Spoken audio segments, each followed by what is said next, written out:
বাংলায় আমরা 85% ছিলাম, আজকে 67%।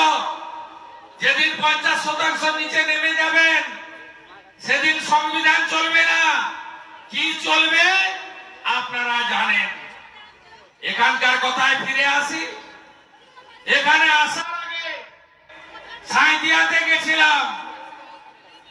সাঁইথিয়াতে যাতে আমি আসতে না পারি বর্ধমানে আমাকে আটকানোর জন্য পরিকল্পনা করেছিলেন। তো ওরা জানতো না যে আমি পানাগড় দিয়ে এখানে আসছি।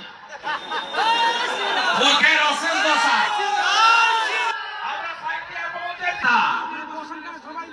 আমাদের সব মুসলিমদের বিরুদ্ধে কোনো অভিযোগ নেই। তৃণমূলের মুসলিম নেতারা লুট করছেন, সনাতন ধর্মের কাজে বাধা দিচ্ছেন, পুলিশকে ব্যবহার করছেন এবং যা খুশি তাই করছেন রাজ্য জুড়ে। হিন্দুরা ঐক্যবদ্ধ হচ্ছে।